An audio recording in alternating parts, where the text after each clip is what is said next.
सत्य। इसके बगैर चलोगे तो ठोकर जरूर खाओगे, इसे साथ नहीं ले चलोगे तो जिंदगी में धोखा जरूर खाओगे, इसे ओढ़े बगैर चलोगे तो जिंदगी के ठंड में आप कांपते रह जाओगे, अंधेरे और अंधविश्वास में घिर जाओगे। आकाश की ऊंचाइयों को अगर आप छूना चाहते हो तो सत्य आपके पंखों के नीचे वो पवन होगा। सत्य क्या है? अगर बाइबल कहता है कि आकाश और पृथ्वी टल जाएगा लेकिन ये वचन टलेगा नहीं। अरे क्यों बाइबल पे ही विश्वास करें? क्या और कुछ सत्य नहीं है? ये सवाल आपके दिमाग में घूमता हो। नोहा, अब्राहम, डेविड, यार सब मन घड़त कहानियां जैसा लग रहा है। यार बाइबल में लोगों का इतना सारा उम्र कैसे हो सकता है? बाइबल के अंदर दर्शाए गए परमेश्वर के बारे में लोगों को बहुत सारी गलतफहमियां। Why there is so much of violence, genocide, prejudice, injustice in the Bible? एक बात बताओ, ईश्वर फादर है, सन है कि होली स्पिरिट है? ईश्वर का सीन समझ और उसकी योजनाओं को हम लोग समझने में असमर्थ रहते हैं। कमारी में से जन्म लिया है, मजाक है क्या? कौन फिर से आने वाला है? यीशु? तो आइए मिलकर खोजते हैं ऐसे ही हमें कई बार उलझाने वाले सवालों को और उनके बाइबल से जवाबों को सुनने के लिए एक नई श्रृंखला जो सनातन सत्य को आप तक पहुंचाने के लिए शुरू होने जा रही है, सत्य की लहर।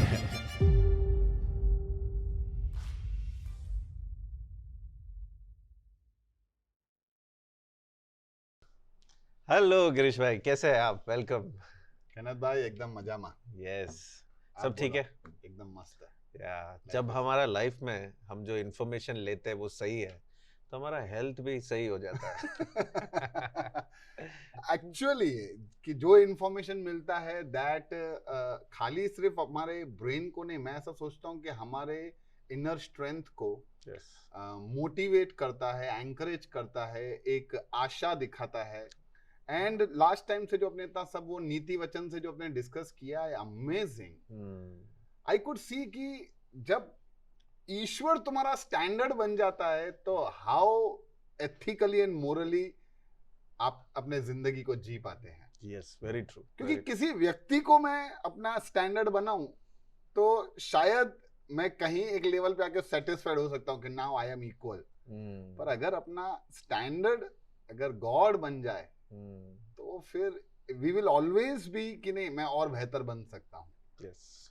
तो नीति वचन से बहुत सीखा, बहुत मजा आया। और ऑल्दो अपने ने नीति वचन खत्म कर दिया और आज इक्लेसियास्टिस सबोपदेशक के और बढ़ने वाले हैं, लेकिन मुझे फिर भी एक बार देख रहा था तो मुझे एक दो सवाल और है, तो मैं सोचा कि वो डिस्कस कर लेता हूँ और फिर अपने अगले बुक की ओर बढ़ते हैं। Sure, yes.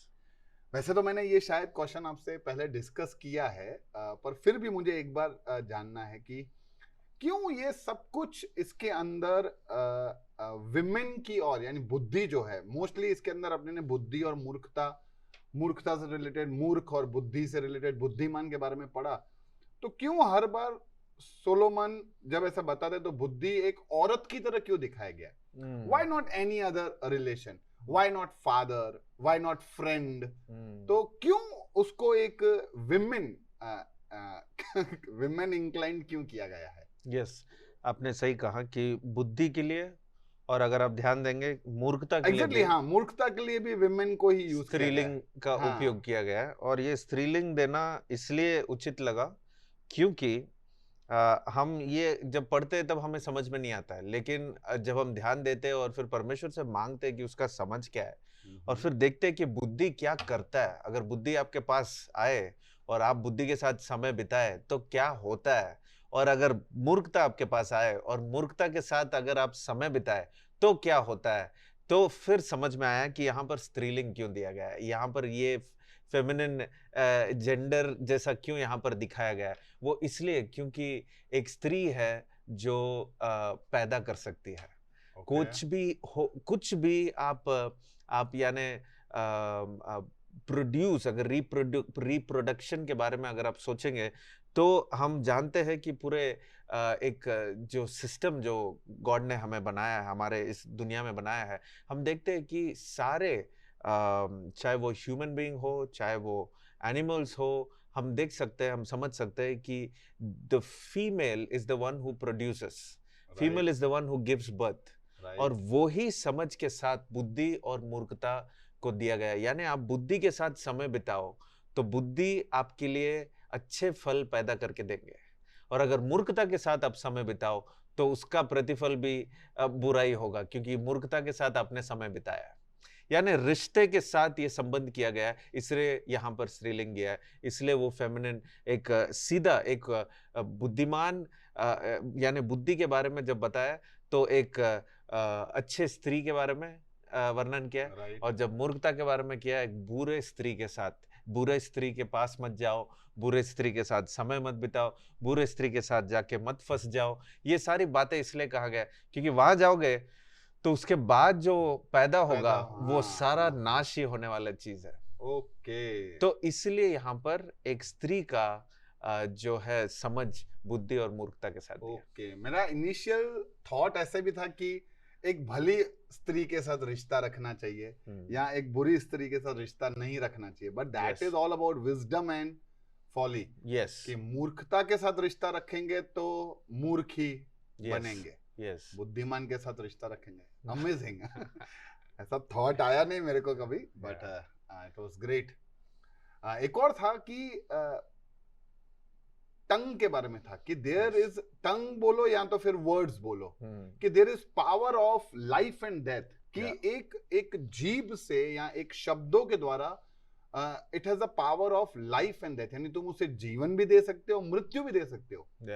तो क्या इस ये बात से ये कनेक्शन है कि जो शब्द घाव देते हैं वो बहुत ही गहरे होते हैं? एब्सोल्युटली, उसके साथ भी रिलेटेड है। लेकिन इसके साथ साथ हमें ये समझना है नीति वचन में टंग्स के बारे में, इस जीभ के बारे में, जुबान के बारे में काफ़ी कुछ कहा गया है।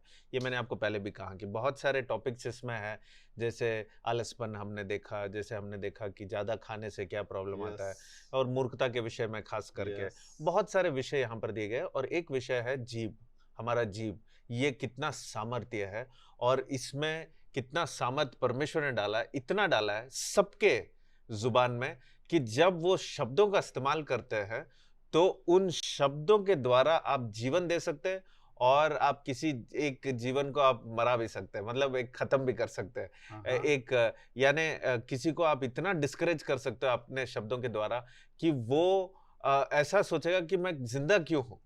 ये शब्दों के द्वारा हो सकता है, और शब्द में इतना ताकत है, हमारे मुंह से निकलने वाले हर एक शब्द में परमेश्वर ने ऐसा ताकत डाला, सामर्थ डाला है। और वो इसलिए क्योंकि सृष्टि में, अगर आपको याद है उत्पत्ति की किताब में, परमेश्वर ने जो भी कुछ सृष्टि किया उसने अपने शब्दों के द्वारा किया। राइट, उसने बोला और वो हो गया।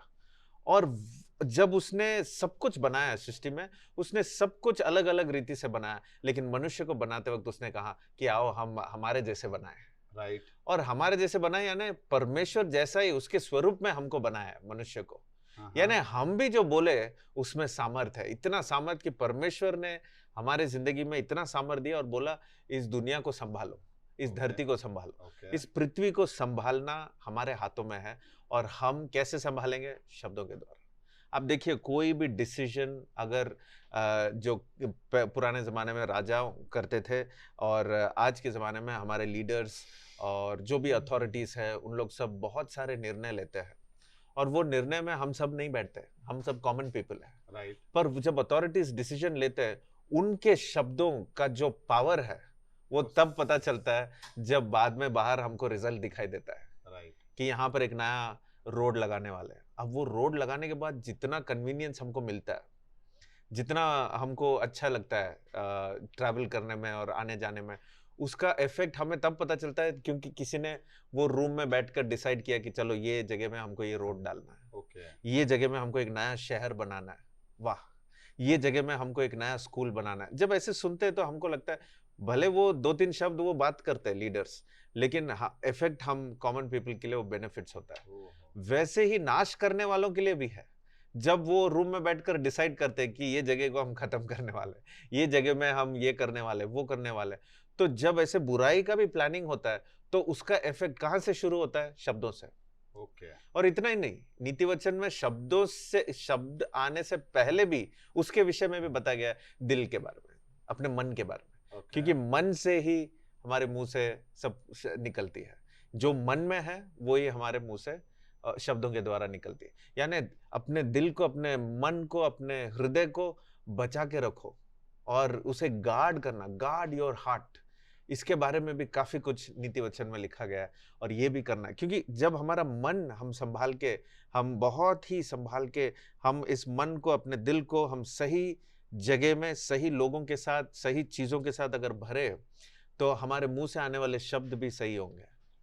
और जब बुरे चीजों से, बुरा देखना, बुरे लोगों के साथ रहना, बुरी बातें सुनना और कहना, ये सारी बातें हमारे, क्या होता है हमारे अंदर, वो भी ऐसा एक वाटर वेल बन जाता है, जो उसके बाद जो फाउंटेन जैसा निकलता है।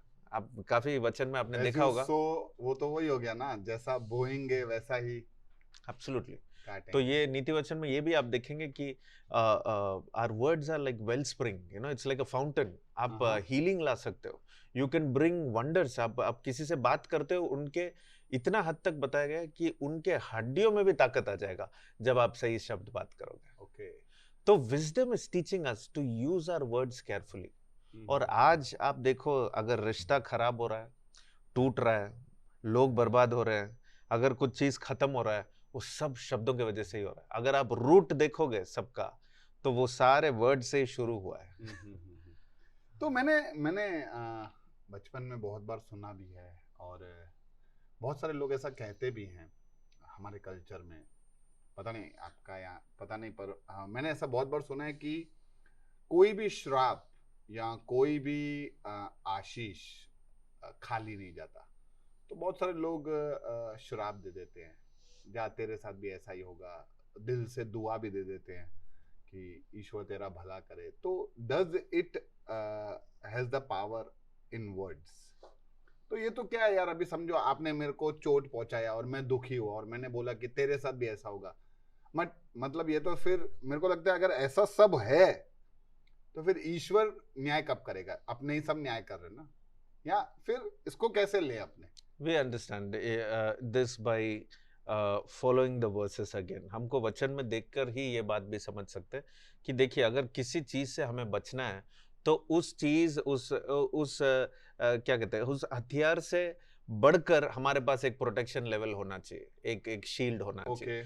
तो अगर आप बोलते हो कि शब्द हमारे लिए वेपन जैसा है, कि हम किसी को मार रहे हैं, किसी को कुछ चोट पहुंचा रहे हैं या श्राप दे रहे हैं, अगर वो हद तक अगर हम उसको वेपनाइज कर रहे हैं हमारे शब्दों को, तो उससे भी ताकतवर चीज क्या है जिससे हम प्रोटेक्ट कर सकते हैं? और वो परमेश्वर ही है।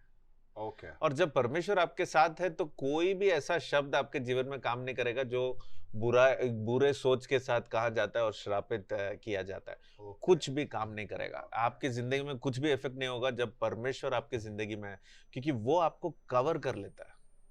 वचन में आगे हम पढ़ेंगे, समझेंगे कि परमेश्वर हमारा एक वस्त्र के समान हो जाता है और उसे हम अपने ऊपर ऐसा पहन लेते हैं, हमारे परमेश्वर को। तो परमेश्वर हमारे ऊपर ऐसा कवर कर लेता है, अंदर भी और बाहर भी। और ये समझ हमारे अंदर आना बहुत जरूरी है, और ये धीरे धीरे से आएगा जैसे हम पढ़ते जा रहे हैं। लेकिन ये आपको पहले से मैं बता रहा हूँ कि कोई भी शब्द या कोई भी हानिकारक चीज, इतना हद तक कि आने वाले पुस्तक में हम ये भी पढ़ेंगे कि कुछ भी करे लोग, आपको बिना जाने अगर कुछ मिला के भी दे दे, तो भी वचन में लिखा है कि वो काम नहीं करेगा, क्योंकि परमेश्वर आपके साथ है। और ऐसा काफी सारे गवाही मैंने सुना है, और आपने भी शायद मैजिकली आपने सोचा होगा कि एक तो कुछ मैजिक हुआ होगा, लेकिन ऐसा नहीं है। It is the work of God. अब मिरेकल्स के बारे में क्या है, ये सारी बातें आने वाले दिनों में हम और पढ़ेंगे और जानेंगे कि परमेश्वर कैसा अनोखा काम करता है। याद है आपको निर्गमन की किताब में कितने मिरेकल्स परमेश्वर ने किए? कुछ सारे चीजें जो हम सोच भी नहीं सकते। कोई समुद्र को 2 भाग कर सकता है, परमेश्वर ही कर सकता है। यानी वो ऐसे सारे चीजों से हमें बचाएगा जो हमारे कल्पनाओं में भी हम उसे, हमारे सपनों में भी हम सोच नहीं सकते। उससे भी बढ़कर, हमारे इमेजिनेशन से बढ़कर करने वाला है हमारा परमेश्वर। ग्रेट। मैं तो सोचता हूँ कि मैं ये नीति वचन अगर वापस पढ़ा ना तो और सवाल आएंगे। मैं आपको कहता हूँ कि हर एक बार, जैसे हमने डिस्कस किया कि महीने में एक बार आप इसको कंप्लीट कर सकते हो। हर एक महीने, हर एक बार जब मैं सेम अध्याय को बार बार पढ़ता हूँ, कुछ ना कुछ नई चीजें मैं सीखता हूँ और मैं चाहता हूँ कि लोग इसका पूरा उपयोग करें, क्योंकि बुद्धि के बगैर हम क्या कर सकते हैं इस दुनिया में। लोग तो हमें गिराने में, नाश करने में, खत्म करने में पड़े हैं, लोग हो या बुराई हो, कुछ भी हो इस दुनिया में। लेकिन अगर हमें इन सारे चीजों में अगर बोल्डली अगर खड़े होकर आगे बढ़ना है, फियरलेस, तो वो तभी हो सकता है जब हम बुद्धि प्राप्त करेंगे। राइट, बढ़िया है। संभाल के यानी बात करना चाहिए, क्योंकि इट हैज पावर, नहीं? यस। Okay, great.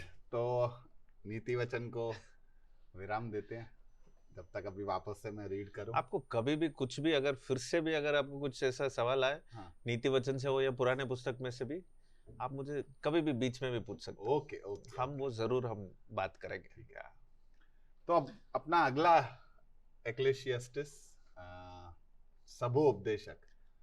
ऐसे व्हाट आई अंडरस्टूड वाज सबो उपदेशक, ऐसे संधि विच्छेद करते हैं तो सभी को उपदेश देने जैसा लग रहा था। फिर भी मैंने कहा आपसे पूछ लूं कि मतलब क्या होता है सबो उपदेशक। सही और- बोला आपने। वो रिलेटेड ही है, ऐसा ही अच्छा। है। हिंदी में क्या है वो क्लैरिटी में दिया है, पर इंग्लिश में आप एक्लीसियास्टिस बोलते हैं तो उसका कुछ क्या है, इसका मीनिंग क्या है? मुझे तो ये भी लगा कि इंग्लिश वर्ड ही है। तो एक्लीसियास्टिस जो पहले अध्याय में पहले वचन से जब आप पढ़ेंगे तो वहां पर एक हिब्रू में, एक इब्रानी भाषा में एक शब्द दिया है, कोहेलेत। और वो कोहेलेत का समझ ये है इब्रानी भाषा में कि एक व्यक्ति जो सबको इकट्ठा करता है और उनको कुछ संदेश देता है। और ये यहाँ पर सुलेमान यहाँ पर कर रहा है, जो राजा है और उसने अपना जीवन बिताया, और यहाँ पर उस समान से एक टीचर बनकर वो आया है और वो अभी टीच करने वाला है। तो ये Okay. पूरा बुक जो है इसमें उपदेश देने वाला है और ये सबों के लिए दे रहा है। और ये बुक भी सुलेमान ने लिखा है। यस। तो यार फिर how such A drastic change, आगे वाले में इतना इंस्पिरेशन, इतना एंकरेजिंग, इतना मोटिवेशन, ही पफ्ड अप एनीबॉडी, और ये यहाँ आके शुरू से बोलता है सब व्यर्थ है, सब व्यर्थ है, सब फालतू फालतू।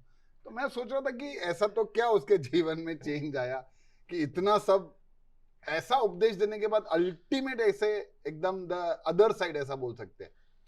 देखिए, खास करके उसने 3 बुक लिखे यहाँ पर, और 3 बुक में उसका कंट्रीब्यूशन बहुत सारा है। जैसे नीति वचन जो हमने पढ़ा है, राइट, और नीति वचन उसने मिड लाइफ में लिखा है, क्योंकि एक पिता अपने बेटे से बोल रहा है, यानी आप समझ सकते हैं एक मिड लाइफ है, जहाँ पर अपने बेटे को देखकर वो सिखा रहा है कि बेटा, बुद्धिमान स्त्री के साथ तू रहना और मूर्ख स्त्री के साथ मत जाना। तो ये पूरा अपने बेटे को समझा रहा है और बता रहा है। तो ये एक मिडिल लाइफ में वो पूरा ज्ञान और समझ और बुद्धि जो उसने प्राप्त की वो सब दे रहा है। ओके। और ये आज पवित्र आत्मा के द्वारा उसने दिया, और आज हमारे लिए भी ये इतना उपयोगी है और हमें भी प्रोत्साहन करता है। सब उपदेशक जो है उसने एंड ऑफ द लाइफ में लिखा है, यानी आप ये बुक में आप अगर ध्यान देंगे तो वो काफी एंड ऑफ द लाइफ वाले सोच वो कह रहा है, और लास्ट स्टेज में है। यानी जैसे कहावत है, अभी हम नीति वचन पढ़ के आ रहे तो कहावत बहुत सारे विषय आ रहे थे कि कब्र में एक पैर और घर में एक पैर है, थोड़ा सोच समझ के जीना, सोच समझ के बात करना।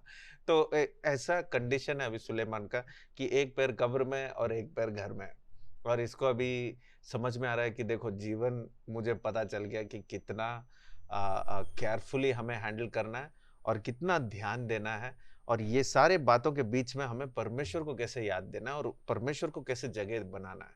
और ये अपने लास्ट स्टेज लाइफ में ये बात अब सब उपदेशक में सुलेमान अब सिखा रहा है, अब बता रहा है।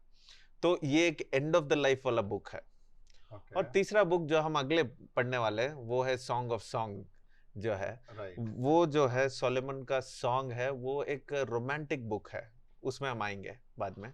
और ये जो बुक है उसने यंग लाइफ में उसने लिखा है, तो वो विवाह और प्यार, प्रेम, मोहब्बत के बारे में बहुत सारी चीजें उसने वहां पर लिखा है, उसके बारे में बात करेंगे। तो एक यंग लाइफ में, एक मिड लाइफ में, और एक एंड लाइफ, और एक एंड ऑफ द लाइफ में। तो ये 3 बुक जब कोलैबोरेशन में पढ़ेंगे आप बुद्धिमान तो इतना बन जाओगे कि परमेश्वर और भी आपको आशीष देगा। और ये तीनों बुक बहुत इंपॉर्टेंट है, जिसको बहुत सारे लोग सिर्फ नीति वचन को लेकर पढ़ लेते हैं, मिडिल लाइफ वाला, लेकिन ये दोनों बाकी 2 बुक को छोड़ देते हैं। मैं तो कहता हूँ कि तीनों बुक पढ़िए, यंग लाइफ, मिड लाइफ और लास्ट स्टेज में क्या क्या एक्सपीरियंस उसने शेयर किया, जो पवित्र आत्मा ने उसको प्रेरित किया या उसके द्वारा हमारे लिए दिया है आज इस बाइबल में। पर ऐसा मतलब व्हाट डिड ही गेन और लूज, उसने क्या उसको मिल गया या उसने क्या खो दिया कि उसको ऐसा बोलना पड़ रहा है कि सब कुछ व्यर्थ है यार, सब कुछ।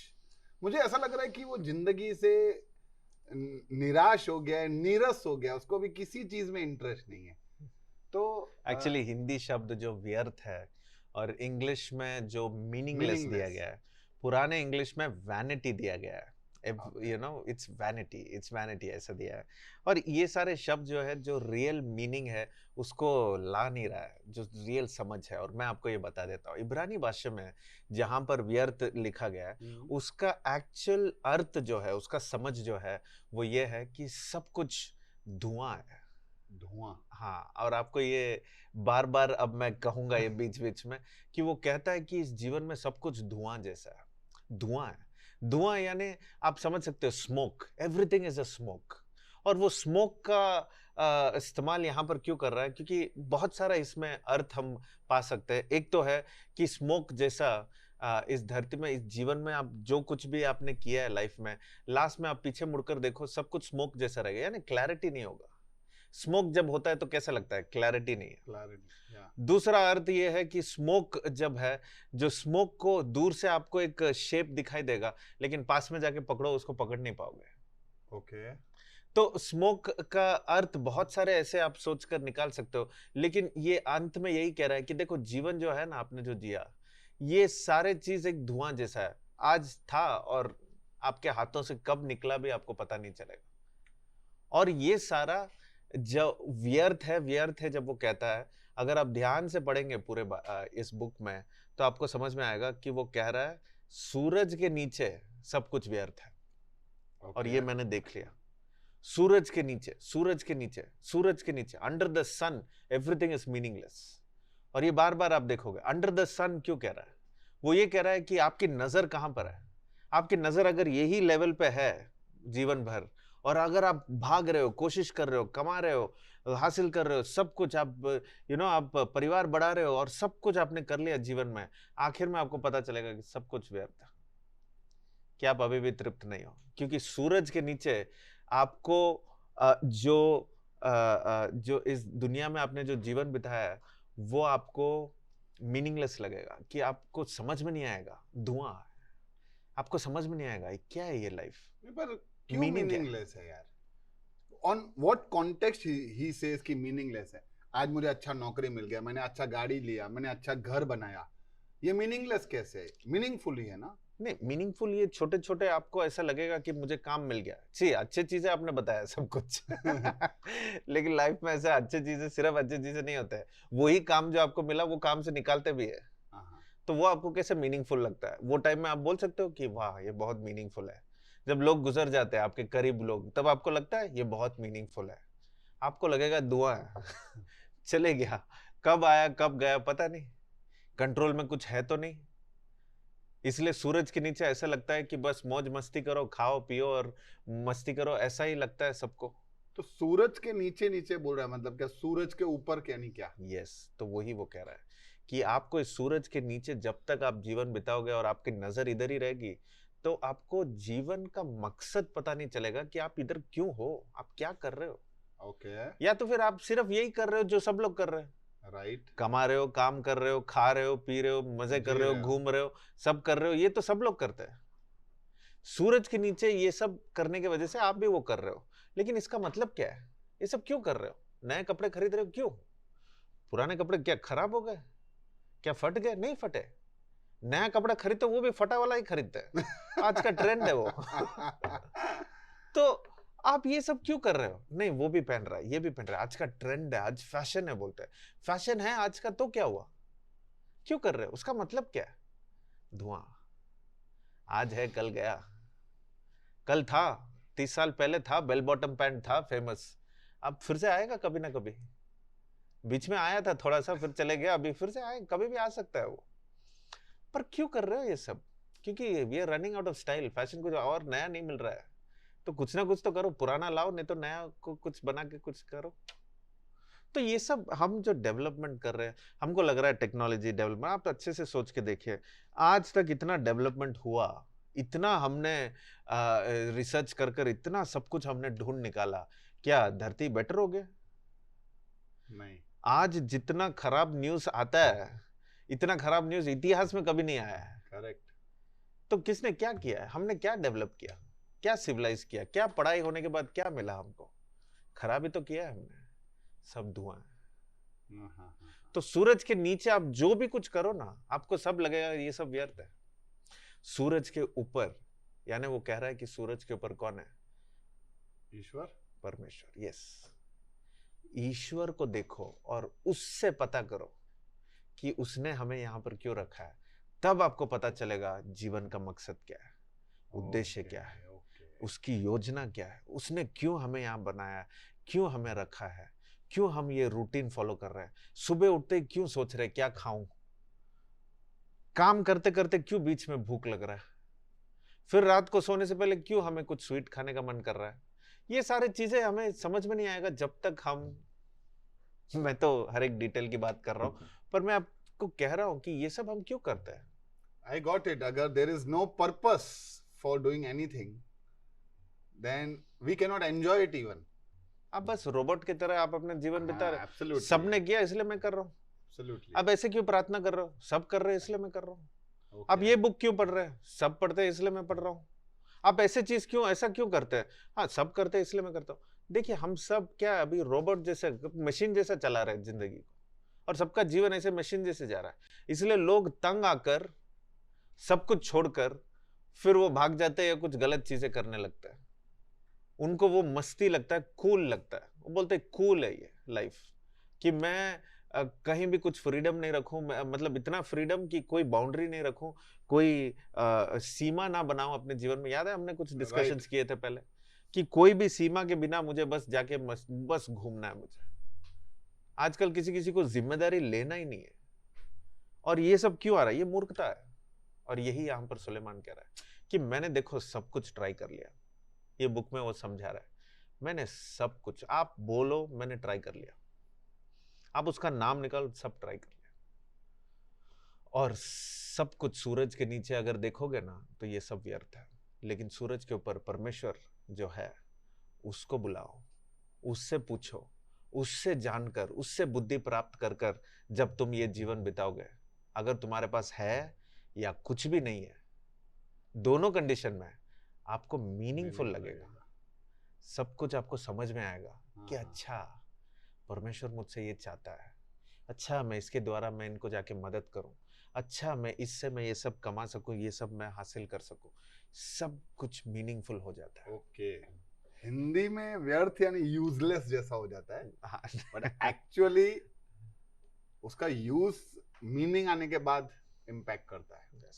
Thank you. सब कुछ धुआं है।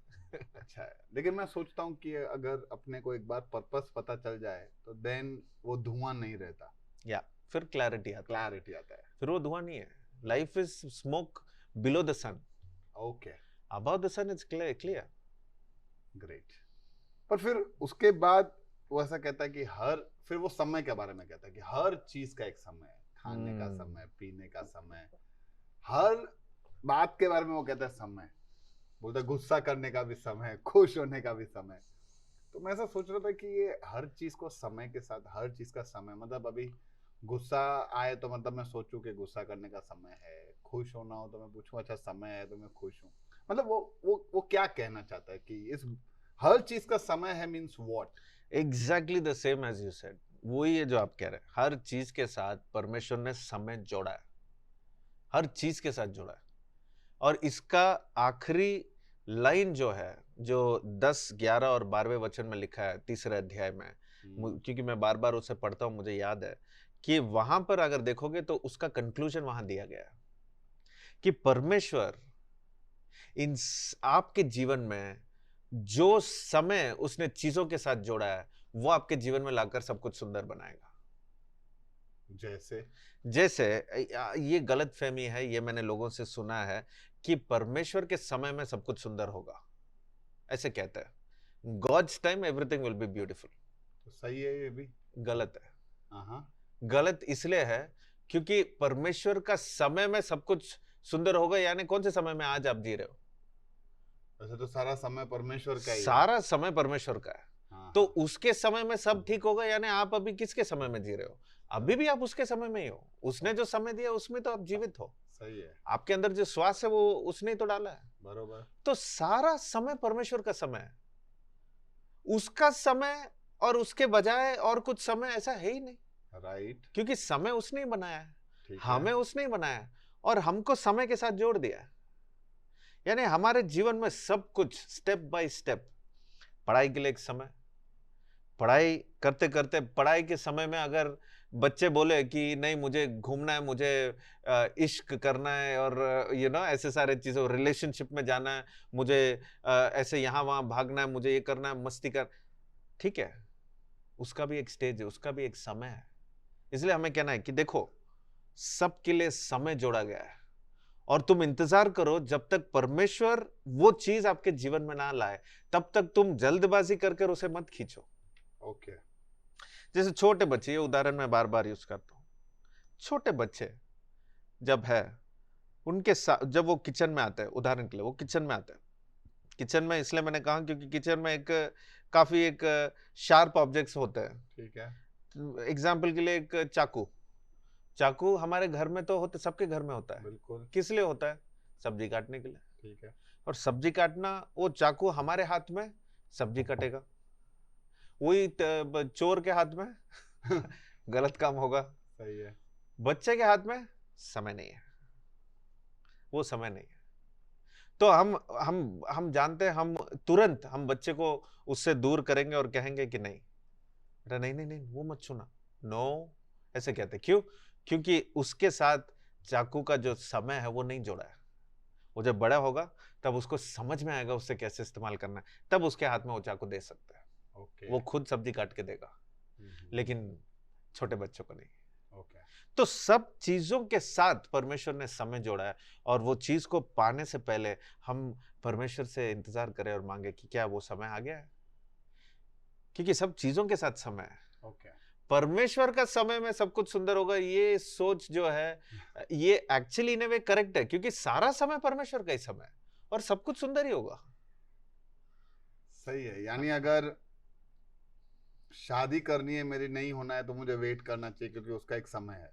परमेश्वर ने हमारे जीवन में व्यक्तिगत रीति से, मेरे जीवन में मेरे साथ एक समय जोड़ा था शादी के विषय में, और इसलिए सबका एज अलग होता है। जब ऐसे एक परफेक्ट एज नहीं होता है, राइट, जो आजकल समाज में कह देते हैं कि नहीं इसका 22 साल हो गया तो इसको शादी करना है, Right, 24 साल हुआ लेट हो गया, 26 साल हुआ और भी लेट। ऐसा कुछ नहीं है। परमेश्वर के वचन के अनुसार सबके जीवन में उसका शादी के साथ एक समय जोड़ा है परमेश्वर ने, ओके, और तब तक उसे इंतजार करना जरूरी है। वो जितना भी जल्दी भागे, जितना भी जल्दी वो रिश्ता बनाने की कोशिश करे, वो नहीं होगा जब तक परमेश्वर वो शादी नहीं लाए इसके जीवन में। क्या आप ऐसा कहना चाह रहे हो कि हमारे लाइफ में सब कुछ फिक्स है?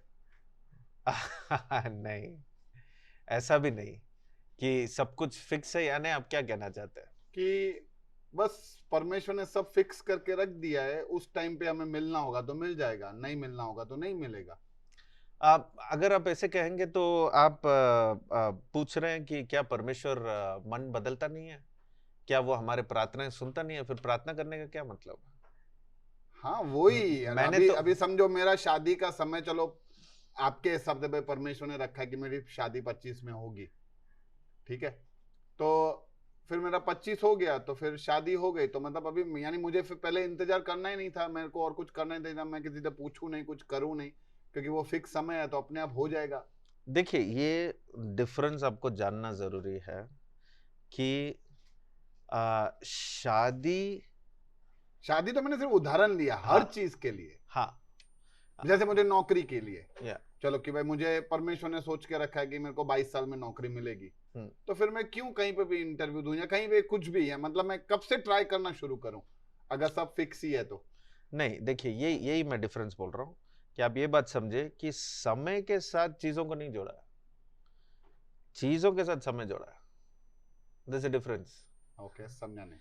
यानी मेरे लिए अगर मैं अपने जीवन में अच्छे से सीख समझ और जिम्मेदारी अगर प्राप्त कर लूं और मैंने कुछ कोर्स कर लिया, मैंने पढ़ाई कर लिया, अब मैं तैयार हूं, अगर मैंने कंप्यूटर का कोर्स मैंने अच्छी तरह से कर लिया, एक लैंग्वेज मैंने सीख लिया कंप्यूटर का, और मैं तैयार हूं वो काम करने के लिए, अब मैं जब परमेश्वर से मांगता हूं, परमेश्वर मुझे इस स्पेस में मुझे एक जॉब की जरूरत है और मैं ढूंढूं, तो वो समय परमेश्वर जो उस चीज के साथ जोड़ा है वो समय मेरे जीवन में वो लाता है, वो चीज मेरे जीवन में लाता है। ओके, समय तो चीजों के साथ जोड़ा गया है। अगर समय के साथ जोड़ा गया है तो मैं उस समय के लिए इंतजार करूं ना, एब्सोल्युटली। तो वो फिक्स हो गया, जैसे आप कह रहे हैं हाँ, कि 26 में ही मिल रहा है तो मैं आज क्यों मैं मुश्किल उठाऊं। सही है। नहीं, हाँ। फिर आप प्रार्थना करने की क्या जरूरत है? फिर तो हमारा रोबोटिक हो जाएगा लाइफ। राइट। तो ये सारे चीजें जो है हमें अपने जीवन में बहुत ही सोच समझकर स्टेप बाय स्टेप हमें जाना पड़ेगा, और ये समझ हमें प्राप्त करना है कि देखो चीजों के साथ, यानी हम जब प्रार्थना करते हैं परमेश्वर वो चीज हमारे जीवन में ले आता है। जैसे मैंने बच्चे को बोला कि चाकू पकड़ने का, तो चाकू पकड़ने का समय क्या है? 15 साल? नहीं, कुछ बच्चे समझदार हो जाते हैं 7 साल में, वो केयरफुल होता है। राइट। तो जो समझदार हो गए तो वो चीज परमेश्वर लाता है कि ठीक है अब तो पकड़ सकता है, जैसे एक पिता और एक माता बच्चे के हाथ में वो चाकू दे। ओके, समय है सब कुछ, लेकिन समय कब है? जब समझ प्राप्त करते हैं, बुद्धि प्राप्त करते हैं, ओके, ओके। जब जिम्मेदारी आती है, जब हम उसका वैल्यू जानते हैं। यानी जब मैं उस चीज के लिए तैयार हो जाऊंगा वो समय अपने आप मेरे लाइफ में देखें आ जाएगा। तो प्रिपरेशन करना जरूरी है। Okay, okay. तो कुछ लोग 22 साल में प्रिपेयर हो जाते हैं शादी करने के लिए, कुछ लोग 40 साल होने के बाद भी प्रिपेयर नहीं होते। पहले सब मीनिंगलेस लग रहा था, अभी मीनिंगफुल हो गया। एब्सोल्युटली, मजा आया केनथ भाई, अच्छा रहा ये।